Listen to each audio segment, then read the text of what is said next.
Hello there. You're watching the press preview, a first look at what is on the front pages as they arrive. It's time to see what's making headlines with the associate editor of the Daily Mirror, Kevin Maguire, and the deputy comment editor at the Telegraph, Annabel Denham. They'll be with us from now until just before midnight. So let's see what is on some of those front pages. And we'll start with the front page of the Metro, which leads with a vigil held for the 2 students killed in Nottingham. Thousands turned up to support the grieving families of Grace O'Malley Kumar and Barnaby Webber. A similar headline for the Daily Express, which describes the mood at the vigil as one of numb and comprehending grief. The Daily Mail focuses on the emotional speeches made by both the victims' fathers. The Times picks out a quote from Grace's father where he encouraged mourners to look after each other and love everyone. The Guardian reports on a groundbreaking scientific advance where scientists have sidestepped the need for eggs and sperm by creating a synthetic embryo using stem cells. The Daily Telegraph reports on Boris Johnson calling for Sir Bernard Jenkin to be removed from the Privileges Committee over his alleged lockdown rule-breaking. That's an image from Silvio Berlusconi's funeral on the front of the Financial Times, which also says there's pressure on the Prime Minister over increasing mortgage rates. And mortgages on the front of the i2, which says the Tories risk losing the support of homeowners. And there's an AI warning from Elon Musk on the front of the Daily Star. And a reminder, by scanning the QR codes you see on screen during the programme, you can check out the front pages of tomorrow's papers while you watch along with us. All right, well, tonight we're joined by Kevin Maguire and Annabel Denham. There they are in the big screen. Good evening to you both, Kevin, Annabel. Great to have you with us. And we'll start with the front page of the Metro, Kevin. As we said, a number of papers tomorrow covering that vigil in Nottingham and these families' grief. There for everyone to see.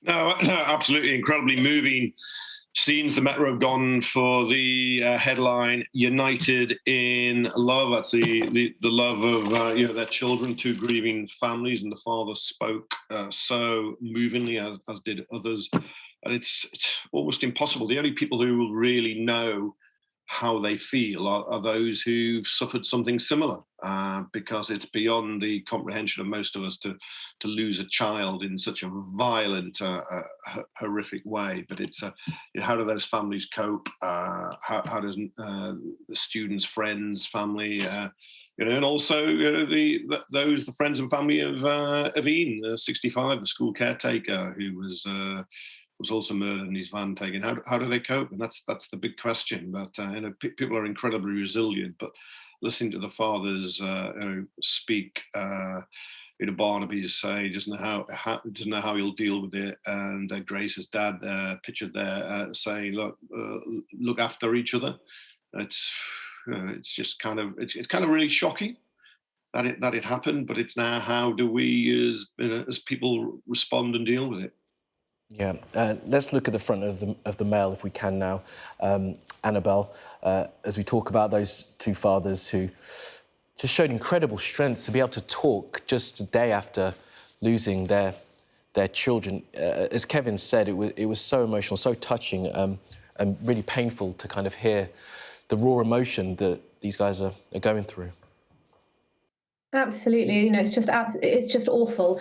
And I think everyone's thoughts are with those grief-stricken families. Like Kevin says, it's simply beyond every parent's worst nightmare. It's impossible to imagine. And I think that this trauma will be felt so widely. Thousands of students attending that vigil. And like you say, I think so staggered really at the courage and composure of those 2 fathers so soon after this very violent attack. And I think, I was really struck by how this was happening to kids at university. This is often the first time that people are away from their families, and indeed, the first time that parents are sending their children away. And this is simply the absolute last thing that you would expect to have happen. And now, as time passes, I think people are going to want explanations. They're going to want answers. We cannot understand, we cannot fathom why this happened. We're only beginning to learn details about the murder suspect. And, I think we simply want to know what it was that led to this absolutely heinous act. And Kevin, do you think there are going to be those questions to be asked about the person who's responsible? Of course, there is someone in custody at the moment, arrested on suspicion of murder, to try and find out exactly what's transpired that meant that a person like this was able to carry out this kind of act.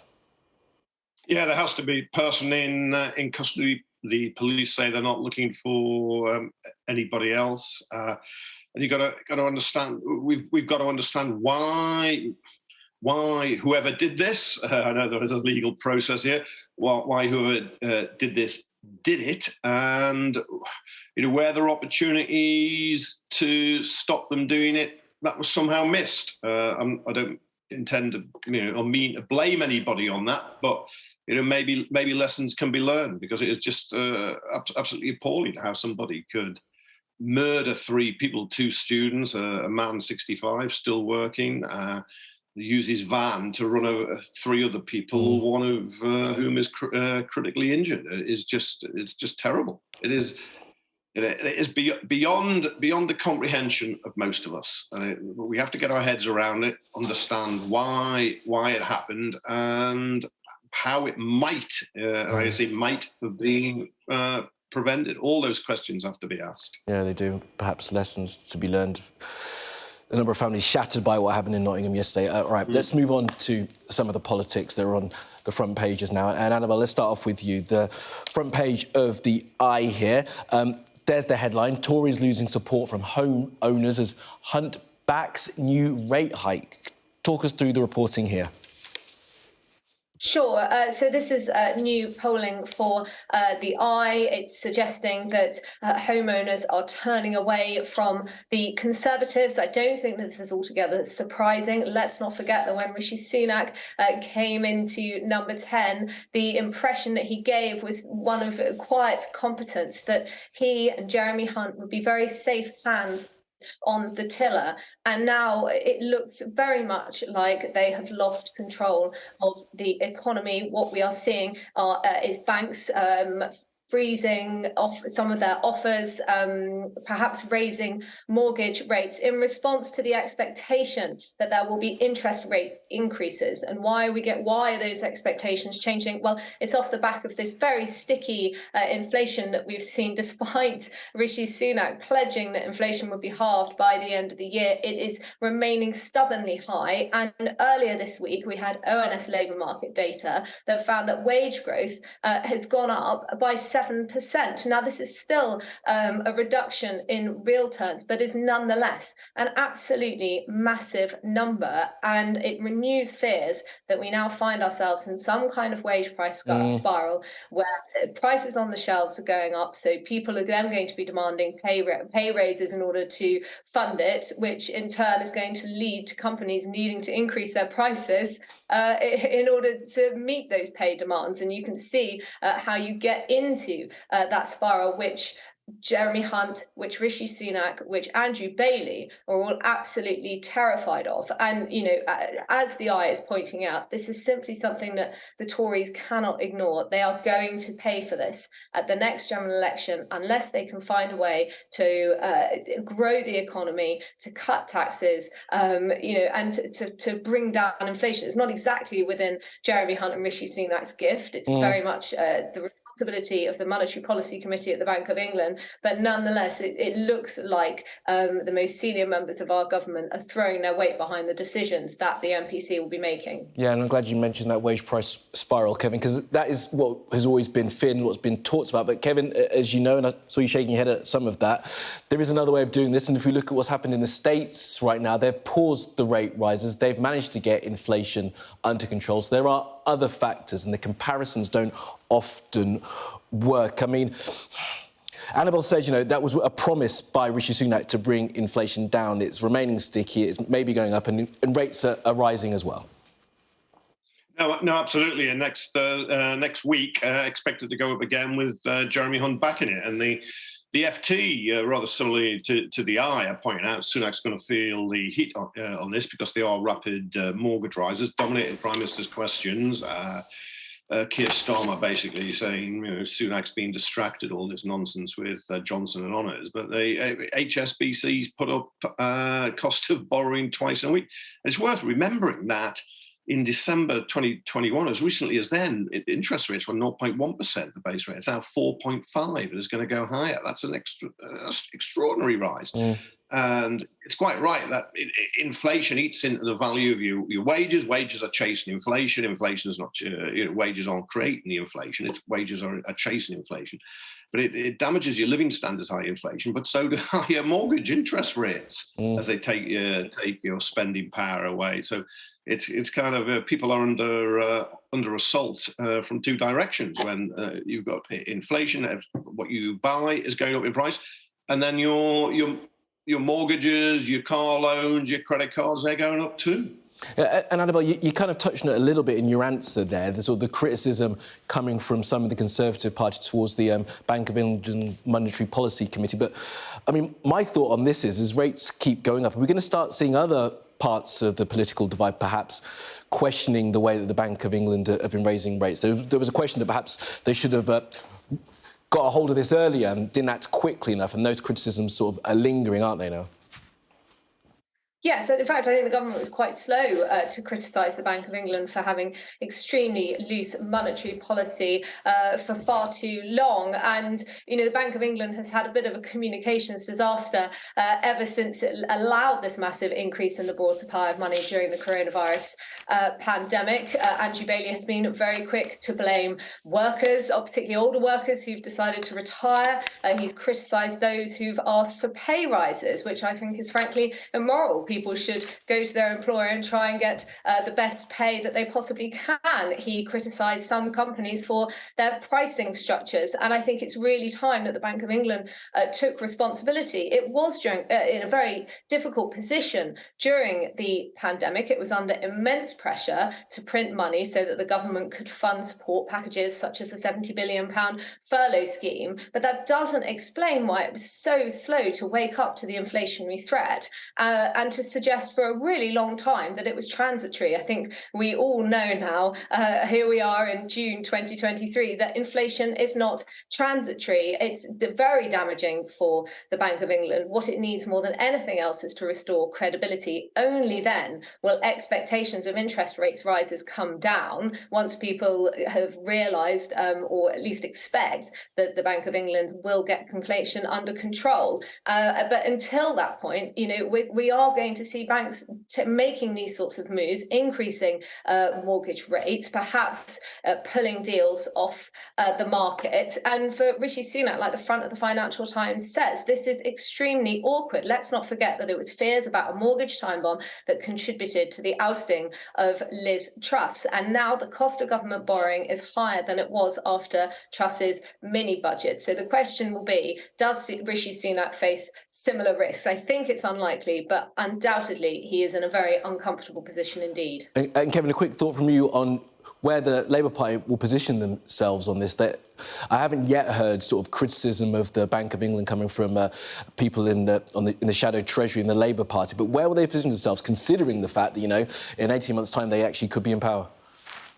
Yeah, politically it suits Labour to attack the UK Conservative government, Rishi Sunak, the Prime Minister, Jeremy Hunt, the Chancellor, as well as Liz Truss, but they want to pin it on the current politicians. That's why I think they're not having a go at the Bank of England. But there's no doubt the Bank of England has been slow. There's a big splurge of inflation after energy prices went through the roof, as did food prices after the Putin invasion of Ukraine. You can't blame the UK Conservative government for that, but you can complain or critique its handling of the crisis. But no, it suits Labour to go for the politicians rather than the bank. Annabel, desperate Johnson hits out at Tory MPs, laid into Sir Bernard Jenkin. Why? Yes, so he is calling for the Brexit supporting Conservative grandee Sir Bernard Jenkin to resign. This is following him allegedly attending an event to mark his wife's 65th birthday, at which there were drinks and, yes, cake, in December 2022 when indoor socialising was banned in London. Sir Bernard Jenkins has denied attending a drinks party. An ally has said that no rules were broken. This feels like Boris Johnson is slightly clutching at straws. I'm not sure that there's been that much widespread sympathy for the idea that this was a kangaroo court, even if it did at times feel as though it was rigged against him. The fundamental fact remains that Boris Johnson has resigned with immediate effect. Very few sanctions will be able to be imposed on him once the Privileges Committee report has been published, which is obviously expected tomorrow. I think this just represents yet more blue on blue attacks, more mudslinging, which has been going on for years now. It's been going on since the end of 2021, if not before. It became particularly bitter during the Conservative leadership contest last summer. And frankly, I think the public are tired of it. And what will be really telling is whether Conservative MPs are tired of it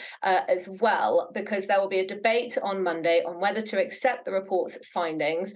Downing Street has decided not to whip the vote, and Tory MPs are going to be free to cast ballots against Boris Johnson after. And let's see what they decide. Are they now just desperate to draw a line under the whole saga? Yeah, absolutely. I mean, Kevin, is it just blue on blue? Because what's happening here is that Boris Johnson is once again attempting to undermine the integrity of this committee, which feels more than just mudslinging to me. Yeah, no, absolutely. Look, he was toppled as Prime Minister. He's chucked his toys out the pram and quit as an MP, probably jumped before he was pushed by this committee, and he will. He'll go to his grave doing a baby Trump with a temper tantrum, saying it's all against me. The blob, the committee, has got it in for me, which of course is nonsense when they've just looked at the evidence. There's 7 of them. I understand the report was agreed unanimously. It's a Tory majority. 4, you take off Bernard Jenkins, and it wouldn't make any difference anyway. But what he doesn't grasp, Johnson, is the committee isn't fined him in contempt of Parliament and lying and recklessly misleading the House of Commons because he went to a party. It's because he denied he went to a party and lied that he went to a party and he broke the rules. That's what it's all about. So the comparison with Bernard Jenkins doesn't wash anyway, despite the fact Bernard Jenkins is denying anything. It is because Johnson denied and lied to MPs in the House of Commons. That's why he is in such deep trouble. And he still can't get it into his head. I think he's always created his own reality, his own false reality, his fantasy. I suppose it's what some of Trump supporters would call alternative facts. That's what he's always grasping for, and the truth just gets lost. OK. Final thought, Annabel, to you. A different story, not related in the slightest. Silvia Berlusconi on the front of the Financial Times being laid to rest, and quite a turnout in Milan. Yes, that's right. And it does seem that he divided opinion in life and he has divided opinion in death. It seemed like a very fitting funeral for Silvio Berlusconi. It was attended by his lovers and an ex-wife, his girlfriend, 53 years his junior. And I rather like the quote from the Archbishop of Milan, who said during his homily that Silvio Berlusconi was certainly a figure who acquired notoriety. What a diplomatic statement that was. But, you know, obviously Berlusconi, he was a towering presence in Italian life for 3 decades, one of the most recognisable and notorious figures on the international stage. OK. Annabel, Kevin, appreciate that both. Thank you very much